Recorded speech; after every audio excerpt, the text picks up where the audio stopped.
நம்ம திமுக கவர்மெண்ட் மக்களுக்காக பல நல்ல திட்டங்களை கொண்டு வந்திருக்காங்க. பெட்ரோல் விலை குறைப்பு, இல்லம் தேடி கல்வி, மக்களை தேடி மருத்துவம், இன்னுயிர் காப்போம் 48, காலை உணவு திட்டம், புதுமை பெண் திட்டம், கட்டணமில்லா மகளிர் பேருந்து, மாவட்டம் தோறும் டைட்டில் பார்க், இப்படி சொல்லிட்டே போலாங்க.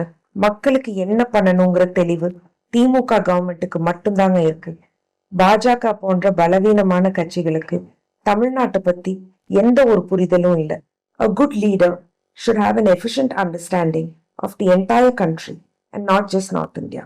இன்னொரு விஷயம், தமிழக வெற்றி கழகத்தின் தலைவர் திரு விஜய் அண்ணா மீது எனக்கு எந்த ஒரு பர்சனல் விரோதமும் கிடையாது. நான் ஒரு அரசியல்வாதியா தான் அவர் கேள்வி கேட்கிறேன்.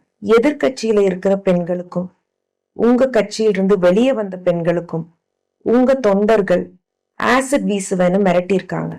இது அந்த பொண்ணோட அம்மா ஒரு சேனலுக்கு கொடுத்த இன்டர்வியூல சொல்லியிருக்காங்க.